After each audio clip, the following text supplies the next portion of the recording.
I'll recognize Ms. Crockett from Texas for 5 minutes. Thank you so much, Madam Chair. And I can tell you one thing that is crumbling for the city of D.C. was that continuing resolution that defunded approximately $1 billion from them. But I will focus on today's hearing.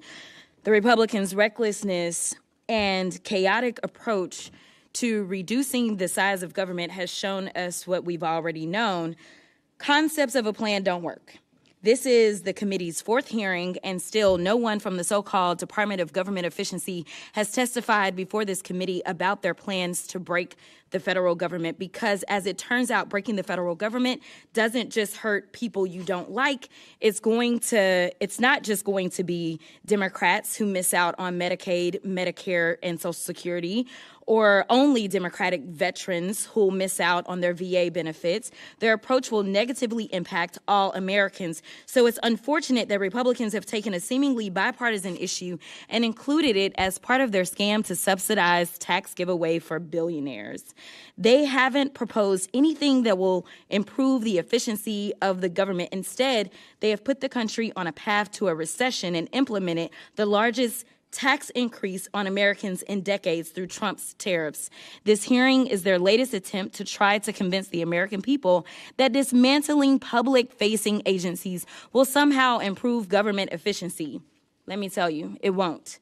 There's nothing efficient about terminating leases for IRS taxpayer assistance centers during tax season, nor dismantling farmers' support offices in rural communities while farmers are trying to survive Trump's tariffs. And just like their trade policy, there isn't any logic or strategy behind the Trump administration's reductions in force or accelerated disposal of federally owned property. It has been discussed that managing federal property has been on GAO's high-risk list for more than 2 decades. Currently, GAO has almost 60 recommendations that the administration could fully implement, but decided to ignore. And I'm going to veer off for 2 seconds because all I kept hearing was fire. Fire, fire, fire is what I heard. And as I heard fire, it seems like we are talking about an administration that has been hell-bent on firing government workers. They are hell-bent on engaging in fire sales of our government buildings. And while we are at it, they are lighting the Social Security on fire, Medicaid on fire, Medicare on fire, 401ks on fire, Department of Education on fire. And instead, what we need to light on fire are Trump's tariffs. In fact, we could probably go a little bit further and fire this incompetent administration. But if we are going to talk about efficiency and worry about some solar paneled whatevers, let's talk about the fact that as of March 30th, Trump's golfing has cost us approximately $26 million.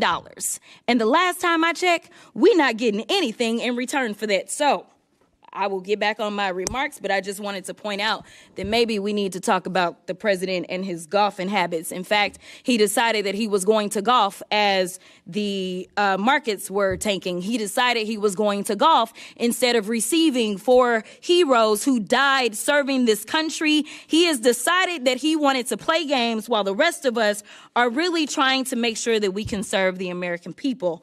So, Mr. Maroney, you were quoted in the New York Times article dated March 17th, stating that it is important for officials to have a plan to generate the most savings and that, quote, all of these moving parts point to the need for some deliberate planning. Did the administration consult with GAO regarding their plans to dispose of hundreds of federally owned buildings? No. In your testimony, you highlight that one of the core issues associated with managing federal property is the lack of reliable data to support decision-making. Is that correct? Yes. Would reducing GSA's workforce by 50% improve data gathering and analysis? I cannot say they're That's not perfectly fine. We know that we need experts and not idiots, but Mr. Kendall, we will move on. In your written testimony, you state some of the actions of this administration suggest that the administration is not following a strategy designed to save taxpayer money and that the administration seems to ignore agencies' mission integrity. Why do you think that?